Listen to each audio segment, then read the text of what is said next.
തിരികെ വാർത്തയിലേക്ക് രാഖിയിൽ നമുക്ക് പത്തനംതിട്ടയിലേക്ക് ഒന്നുകൂടി ഒന്ന് പോയി നോക്കാം. കാരണം ഈ കനത്ത നാശം വിതച്ച ജില്ലകളിൽ ഒന്നാണ് പത്തനംതിട്ട. ഗൂഗിൾ തുടരുകയാണ്. ഗൂഗിൾ, ഈ തണ്ണിത്തോട് തുമ്പാക്കുളത്ത് ഉരുൾപൊട്ടിയതായുള്ള സംശയം ഉണ്ട്. ഇപ്പോൾ അവിടുത്തെ സാഹചര്യം എന്താണ്? ഒപ്പം ജില്ലയിലെ പലയിടങ്ങളിലും ഉരുൾപൊട്ടൽ സാധ്യതയുണ്ട്. തീരദേശ മേഖലയായി കഴിഞ്ഞാലും മലയോര മേഖലയായി കഴിഞ്ഞാലും വലിയ ജാഗ്രതാ നിർദ്ദേശവും നൽകിയിട്ടുണ്ട്. നിലവിലെ സാഹചര്യം എന്താണ്?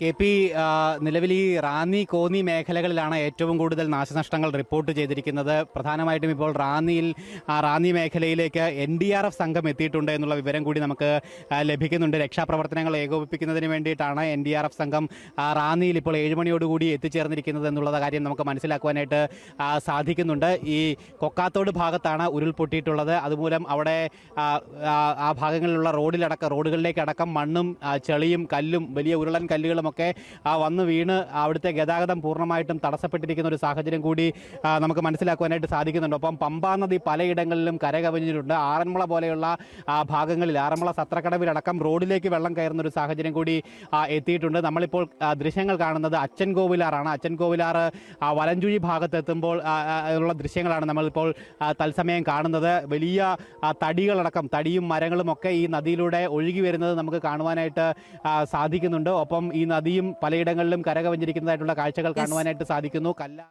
എന്തായാലും പത്തനംതിട്ടയിൽ നിന്നുള്ള വിശദാംശങ്ങളാണ് ഗോകുൽ രമേശ് നൽകിയത്. ഒപ്പം തന്നെ ഇനി നമുക്ക് പോകേണ്ടത് ഒരു പ്രതികരണത്തിലേക്കാണ്. ശേഖർ കുര്യാക്കോസ് സംസ്ഥാന ദുരന്ത നിവാരണ അതോറിറ്റി അംഗമാണ്. അദ്ദേഹം മെമ്പർ സെക്രട്ടറി ശേഖർ കുര്യാക്കോസ് തിരുവനന്തപുരത്ത് മാധ്യമങ്ങളെ കാണുന്നുണ്ട് തത്സമയം. ഏതാണ്ട് ഒരു 100ഓളം സ്ഥലങ്ങളിൽ റോഡിലേക്ക് മണ്ണും മരമൊക്കെ വീണ റിപ്പോർട്ടുകളുണ്ട്. അപ്പോൾ അതെല്ലാം ക്ലിയർ ചെയ്യുന്ന നടപടികൾ നടക്കുന്നു. ഇനി അങ്ങോട്ട് മഴ കുറയുകയാണ്, വെള്ളം ഇറങ്ങുകയാണ്. അപ്പോൾ ഇറങ്ങുന്നതിൻ്റെ ഭാഗമായി നമ്മൾ കാണേണ്ടത് അപ്പർ കുട്ടനാടും ആലപ്പുഴയും കുറച്ച് ശ്രദ്ധിക്കേണ്ടതുണ്ട്. അതിനുള്ള ജാഗ്രതാ നടപടികൾ ആലപ്പുഴ ജില്ലാ ഭരണകൂടം സ്വീകരിച്ചിട്ടുമുണ്ട്. അപ്പോൾ നിലവിൽ ഇതാണ് അവസ്ഥ. ഇനി അങ്ങോട്ട് പതുക്കെ തെക്കൻ ജില്ലകളിൽ, ഇപ്പോൾ പ്രശ്നബാധിതമായി കാണുന്ന ജില്ലകളിൽ മഴ കുറയുകയാണ് ചെയ്യുന്നത്. അതുകൊണ്ട് വെള്ളം ഇറങ്ങുകയും ചെയ്യുന്നുണ്ട്. വടക്കോട്ട് നമ്മൾക്ക് തീരം ആണ് പ്രശ്നം, 2 കാറ്റ്. അപ്പോൾ ഇനി ഒരു ഇടത്തരം മഴയെ നമ്മൾ പ്രതീക്ഷിക്കേണ്ടുള്ളൂ. പക്ഷേ കാറ്റൊരു ബുദ്ധിമുട്ടാണ്. കാറ്റ് കൊണ്ടാണ് ഈ മരം കാര്യമായി നമ്മൾക്ക് ബുദ്ധിമുട്ടുണ്ടാക്കുന്നത്. പലയിടങ്ങളിലും മരം ഈ വളരെ വലുതായി വളർന്നു നിൽക്കുന്ന മരങ്ങളൊക്കെ ചരിഞ്ഞു വീഴുന്ന പ്രശ്നങ്ങളുണ്ടാകും.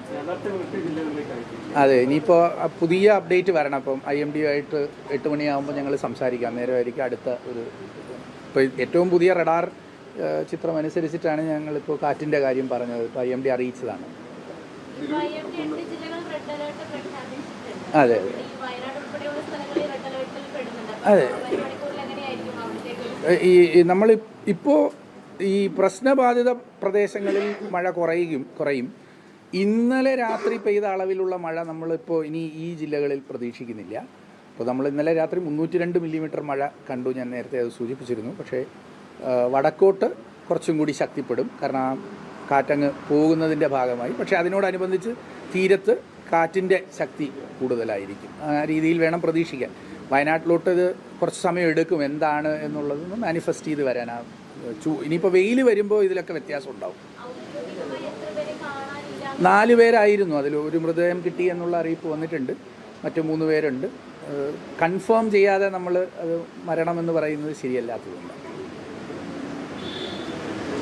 സംസ്ഥാന ദുരന്ത നിവാരണ അതോറിറ്റി മെമ്പർ സെക്രട്ടറി ശേഖർ കുര്യാക്കോസിന്റെ പ്രതികരണമാണ് പ്രേക്ഷകർ കണ്ടത്. അല്ലെ, അപ്പോൾ ഈ തെക്കൻ ജില്ലകളിൽ മഴ ഒന്ന് ശമിക്കും, പക്ഷേ വടക്കൻ ജില്ലകളിൽ ഒരു സാധ്യതയുണ്ട് വരും മണിക്കൂറുകൾ. പ്രത്യേകിച്ച് അദ്ദേഹം പറഞ്ഞതുപോലെ തന്നെ ഒന്ന് വെയിൽ വരുമ്പോൾ ഒരുപക്ഷെ ഈ മഴയ്ക്ക് ഒരു ശമനമുണ്ടാകും. വടക്കൻ കേരളത്തിൽ മഴയുണ്ടാകും. മഴയെ കൂടാതെ കനത്ത കാറ്റിനുള്ള ഒരു സാധ്യത, ആ ഒരു കാറ്റാണ് കനത്ത നാശം വിധിക്കുന്നത്. അത്തരത്തിലുള്ള ഒരു സാധ്യത തന്നെയാണ് അദ്ദേഹം പറയുന്നത്. ഏതായാലും വരും മണിക്കൂറുകളിൽ മഴ അല്പം കുറയും എന്ന് തന്നെയാണ് അദ്ദേഹത്തിന്റെ വാക്കുകൾ സൂചിപ്പിക്കുന്നത്. അതോടൊപ്പം തന്നെ ശേഖർ കുര്യാക്കോസ് ചൂണ്ടിക്കാട്ടിയ മറ്റൊരു കാര്യം, 4 മരണങ്ങൾ ഔദ്യോഗികമായി സ്ഥിരീകരിച്ചിട്ടില്ല, പക്ഷെ 4 മരണങ്ങൾ റിപ്പോർട്ട് ചെയ്യപ്പെട്ടതായി അദ്ദേഹം സൂചിപ്പിക്കുകയുണ്ടായി. പക്ഷേ 2 മരണങ്ങൾ ഇതിനോടൊപ്പം തന്നെ റിപ്പോർട്ട് ചെയ്യപ്പെടുന്നുണ്ട്, ഔദ്യോഗികമായി സ്ഥിരീകരിച്ചിട്ടുണ്ട് അല്ലേ? നമുക്ക് ഗൂഗിളിലേക്ക് ഒന്നുകൂടി പോകാം. ഗൂഗിൾ, നമ്മൾ പറഞ്ഞു നിർത്തിയതുപോലെ തന്നെ ഇപ്പോഴും വലിയ ജാഗ്രതയിലാണ് ജില്ലാ ഭരണകൂടം. പ്രത്യേകിച്ച് പത്തനംതിട്ടയിൽ മലയോര മേഖലയിലായി കഴിഞ്ഞാലും ഈ നദികൾ കരകവിഞ്ഞൊഴുകുന്ന ഒരു സാഹചര്യം നിലവിലുണ്ട്. അതുകൊണ്ട് തന്നെ ജാഗ്രത പാലിക്കാനുള്ള മുന്നറിയിപ്പ് തന്നെയാണ് നൽകിയിട്ടുള്ളത്. ഒപ്പം ശേഖർ കുര്യാക്കോസ് സൂചിപ്പിച്ചതുപോലെ ഇനി അല്പം മഴ കുറയാനുള്ള ഒരു സാധ്യതയുണ്ട് എന്നും അദ്ദേഹം പറഞ്ഞു വെക്കുന്നുണ്ട്. അത് അല്പം ആശ്വാസകരമായ ഒരു കാര്യം തന്നെയാണ്. ഒപ്പം നിലവിലെ ജില്ലയിലെ സാഹചര്യം എന്താണ് ഗോകുൽ?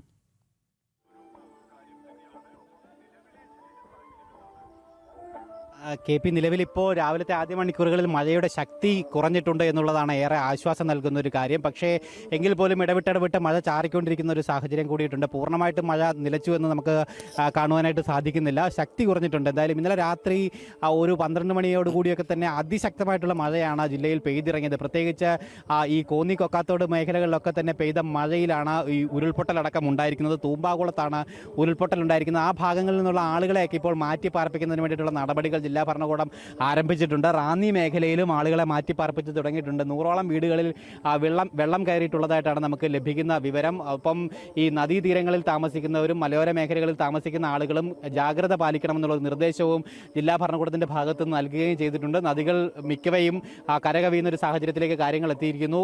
കല്ലാറ്, കക്കട്ടാറ്, പമ്പ, അച്ചൻകോവിൽ തുടങ്ങിയിട്ടുള്ള ജില്ലയിലെ പ്രധാനപ്പെട്ട നദികൾ, മണിമലയാറ് പോലെയുള്ള നദികളിലും ജലനിരപ്പ് ക്രമാതീതമായിട്ട് തന്നെ ഉയർന്നിരിക്കുന്ന ഒരു സാഹചര്യമുണ്ട്. അതുകൊണ്ട് തന്നെ നദീതീരങ്ങളിലുള്ളവർ ഏറെ ജാഗ്രത പാലിക്കേണ്ട ഒരു സാഹചര്യം കൂടിയിട്ടുണ്ട് എന്നുള്ളതാണ് ജില്ലാ ഭരണകൂടം അറിയിച്ചിരിക്കുന്നത്. മാറ്റിപ്പാർപ്പിക്കേണ്ട ആളുകളെ മാറ്റിപ്പാർപ്പിച്ച് തുടങ്ങിയിട്ടുണ്ട്. ആദ്യഘട്ടത്തിൽ ഈ വീട് പൂർണ്ണമായിട്ടും വെള്ളം കയറി താമസയോഗ്യമല്ലാതായിരിക്കുന്ന ആളുകളെയാണ് ഇപ്പോൾ ആദ്യഘട്ടത്തിൽ മാറ്റി താമസിപ്പിച്ച് തുടങ്ങിയിരിക്കുന്നത്. കൂടുതൽ ആളുകളെ മാറ്റി താമസിപ്പിക്കേണ്ടി വരുമെങ്കിൽ അതിനുള്ള നടപടികൾ ഉണ്ടാകും, വളരെ വേഗത്തിൽ സ്വീകരിക്കുമെന്നുള്ളതാണ് ജില്ലാ ഭരണകൂടം അറിയിച്ചിരിക്കുന്നത്. റാന്നിയിൽ എന്തായാലും NDRF സംഘം കൂടി എത്തിയിട്ട് രക്ഷാപ്രവർത്തനങ്ങൾക്ക് നേതൃത്വം നൽകുകയും ചെയ്തിട്ടുണ്ട്. ഒപ്പം കൂടുതൽ ആശങ്കാജനകമായിട്ടുള്ള ഒരു സാഹചര്യത്തിലേക്ക് കാര്യങ്ങൾ എത്തുകയില്ല എന്നുള്ളതാണ് ജില്ലാ ഭരണകൂടം ഔദ്യോഗികമായിട്ട് അറിയിച്ചിരിക്കുന്നത്. എന്തായാലും ഈ ഉരുൾപൊട്ടലുണ്ടായ ഭാഗത്ത് മറ്റ് ആളപായമൊന്നും ഉണ്ടായിട്ടില്ല എന്നുള്ളതും ആശ്വാസം നൽകുന്ന ഒരു കാര്യം തന്നെയാണ്.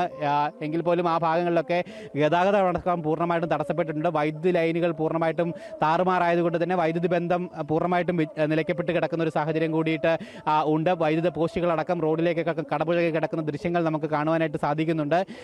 റോഡിൽ വലിയ കല്ലുകളും മണ്ണും ചളിയും ഒക്കെ വന്നു നിറഞ്ഞ് റോഡ് ഗതാഗതം പലയിടത്തും തടസ്സപ്പെട്ടിരിക്കുന്ന ഒരു സാഹചര്യം കൂടിയിട്ടുണ്ട്. ഒപ്പം പമ്പ കരകവിഞ്ഞത് മൂലം ആറന്മുള ഭാഗങ്ങളിലും ഇപ്പോൾ വെള്ളം കയറിയിരിക്കുന്നു എന്നുള്ള വിവരം കൂടി ഏറ്റവും ഒടുവിലായിട്ട് നമുക്ക് ലഭിക്കുന്നുണ്ട്. റാന്നി, അത്തിക്കയം, പഴവങ്ങാടി തുടങ്ങിയിട്ടുള്ള മേഖല, തണ്ണിത്തോട്, തേക്കുതോട് തുടങ്ങിയിട്ടുള്ള മേഖല, തേക്കുതോട് ചെറിയ പാലം പൂർണ്ണമായിട്ടും വെള്ളത്തിൽ മുങ്ങിക്കഴിഞ്ഞിരിക്കുന്നു. ഒപ്പം ചിറ്റാറ്, മണിയാറ് ഭാഗത്തും വീടുകളിൽ വെള്ളം കയറിയിരിക്കുന്നതായിട്ടുള്ള വിവരങ്ങൾ കൂടി വരുന്നുണ്ട്. റാന്നി ചെറുകോൽപ്പുഴ റോഡിൽ വെള്ളം കയറി ഗതാഗതം തടസ്സപ്പെട്ടിരിക്കുന്നു. പുനലൂർ, മൂവാറ്റുപുഴ ദേശീയപാതയിൽ അടക്കം പലയിടങ്ങളിലും വെള്ളക്കെട്ട് രൂപപ്പെട്ടത് മൂലം ഗതാഗതം വലിയ ബുദ്ധിമുട്ടിലാണ് മുന്നോട്ട് പോയിക്കൊണ്ടിരിക്കുന്നത് എന്നുള്ള വിവരം കൂടിയാണ് ഈ ഘട്ടത്തിൽ എന്തായാലും പുറത്തു വരുന്നത്. എന്തായാലും മറ്റു കൂടുതൽ ആളപായങ്ങൾ ജില്ലയിൽ റിപ്പോർട്ട് ചെയ്തിട്ടില്ല എന്നുള്ളത് ആശ്വാസകരമാണെങ്കിൽ പോലും നാശനഷ്ടങ്ങൾ അതിന്റെ മൂല്യം കണക്കാക്കാനായിട്ട് ഈ ഘട്ടത്തിൽ സാധിച്ചിട്ടില്ലെങ്കിൽ പോലും വലിയ നാശനഷ്ടങ്ങൾ, വീടുകൾക്ക് കേടുപാടുകൾ സംഭവിച്ചിട്ടുണ്ട്. പലയിടങ്ങളിലും റോഡുകളിലേക്ക് മരങ്ങൾ കടപുഴകിയും മതിലുകൾ ഇടിഞ്ഞു വീണുമൊക്കെ ഗതാഗതമടക്കം തടസ്സപ്പെടുത്തുന്ന സാഹചര്യം കൂടിയിട്ടുണ്ട്. എന്തായാലും അതീവ ജാഗ്രതാ നിർദ്ദേശം നൽകിയിരിക്കുകയാണ് ജില്ലയിലെ മലയോര മേഖലയിലുള്ളവർക്ക് പ്രത്യേകിച്ചും, അതോടൊപ്പം തന്നെ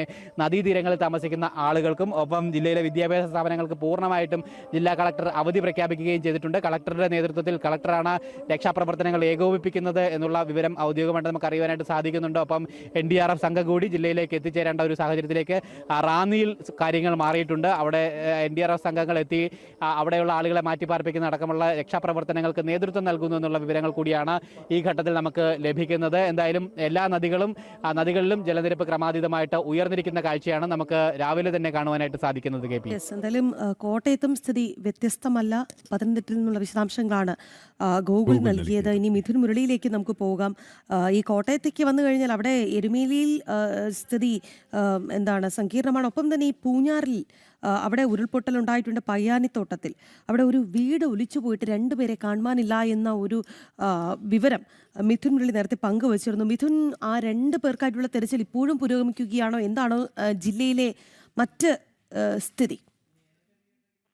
രാജി, പൂഞ്ഞാർ പയ്യനാത്തോട്ടത്തിൽ തന്നെയാണ് തെരച്ചിൽ തുടരുകയാണ്. രണ്ടുപേരെയാണ് കാണാനുള്ളത്. പയ്യനാത്തോട്ടത്തിൽ മണപ്പാട് ജോണിയുടെ വീടാണ് ഒളിച്ചു പോയത്. ആ വീട്ടിലുണ്ടായിരുന്ന രണ്ടുപേരെയാണ് കാണാനില്ല. രാവിലെ പുലർക്കാലം മുതൽ തന്നെ അവിടെ തിരച്ചിൽ പുരോഗമിക്കുകയാണ്.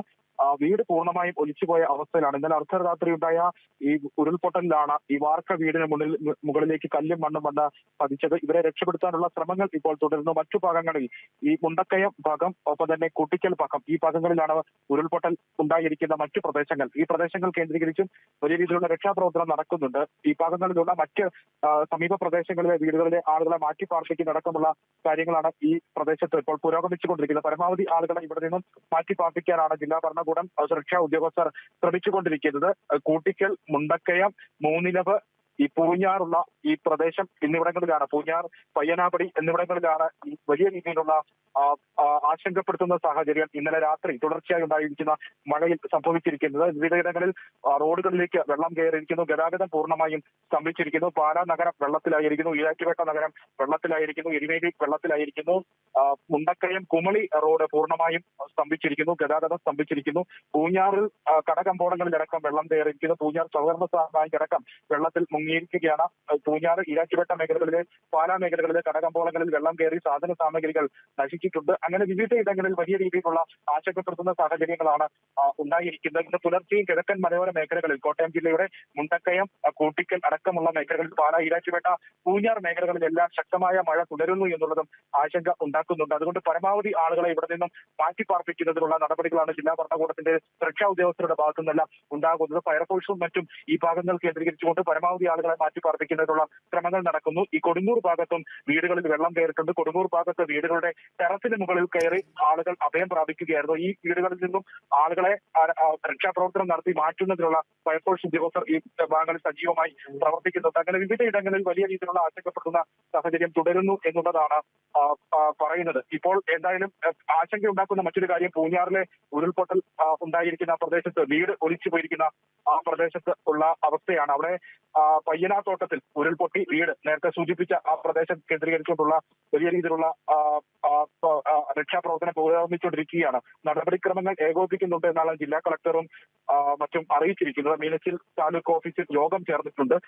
ഈ ജില്ലയിലെ രക്ഷാപ്രവർത്തനങ്ങൾ, മലയോര മേഖലകളിലെ രക്ഷാപ്രവർത്തനങ്ങൾ ഏകോപിപ്പിക്കുന്നതിനുള്ള നടപടിക്രമങ്ങൾ ഇപ്പോൾ ജില്ലാ കളക്ടറുടെ നേതൃത്വത്തിൽ യോഗം ചേർന്ന് പുരോഗമിച്ചുകൊണ്ടിരിക്കുകയാണ്. എന്തായാലും പ്രധാനമായും ആശങ്ക ഉളവാക്കുന്ന ഒരു കാര്യം, ഞാൻ നേരത്തെ സൂചിപ്പിച്ചതുപോലെ പൂഞ്ഞാർ പയ്യനാപടിയിലെ ഉരുൾപൊട്ടൽ ഉണ്ടായിരിക്കുന്ന പ്രദേശത്താണ് രണ്ടുപേരെയാണ് കാണാതായിരിക്കുന്നത്. പയ്യനാപടി ജോണിയുടെ വീടാണ് ഇന്നലെ രാത്രി ഉണ്ടായിരുന്ന ഉരുൾപൊട്ടലിൽ ഒലിച്ചു പോയിരിക്കുന്നത്. ഈ ഭാഗം കേന്ദ്രീകരിച്ചുകൊണ്ട് വലിയ രീതിയിലുള്ള തിരച്ചിലാണ് ഇപ്പോഴും പുരോഗമിച്ചുകൊണ്ടിരിക്കുന്നത്. ജോണിയുടെ എന്തായാലും രണ്ടുപേരെ കാണാനില്ല എന്നുള്ളതാണ് പൂഞ്ഞാറിലെ ഉരുൾപൊട്ടൽ അല്ലേ? അതോടൊപ്പം തന്നെ KP, സംസ്ഥാനത്ത് എല്ലാ ജില്ലകളിലും മഴ മുന്നറിയിപ്പ് ഏറ്റവും ഒടുവിലത്തെ അലേർട്ടിൽ ചൂണ്ടിക്കാട്ടുന്നുണ്ട്. യെല്ലോ അലേർട്ട്, അതെ, 8 ജില്ലകളിലാണ് റെഡ് അലേർട്ട് ഉള്ളത്. അതിതീവ്ര മഴയാണ്. ഇടുക്കി, കോട്ടയം, പത്തനംതിട്ട, മലപ്പുറം, കോഴിക്കോട്, വയനാട്, കണ്ണൂർ, കാസർഗോഡ് ജില്ലകളിൽ റെഡ് അലേർട്ട്. ഒപ്പം തന്നെ 3 ജില്ലകളിൽ ഓറഞ്ച് അലേർട്ട് ഉണ്ട്. അത് എറണാകുളം, തൃശൂർ, പാലക്കാടാണ്. ഒപ്പം തന്നെ തെക്കൻ ജില്ലകളിൽ തിരുവനന്തപുരം, കൊല്ലം, ആലപ്പുഴ ജില്ലകളിൽ യെല്ലോ അലേർട്ടാണ്. എല്ലാവരും ജാഗ്രത പാലിക്കുക എന്നുള്ളതാണ് അല്ലേ നമുക്കും പറയാനുള്ളത്. ജാഗ്രത പാലിക്കുക. നേരത്തെ സൂചിപ്പിച്ചതുപോലെ തന്നെ ഈ പലയിടങ്ങളിലും ഉരുൾപൊട്ടൽ സാധ്യതയുണ്ട്, വെള്ളപ്പൊക്ക ഭീഷണിയുണ്ട്. അതുകൊണ്ട് തന്നെ ജനങ്ങൾ, ഈ ബന്ധപ്പെട്ടവർ നൽകുന്ന ആ ഒരു നിർദ്ദേശങ്ങൾ കൃത്യമായി പാലിക്കുക അല്ലേ?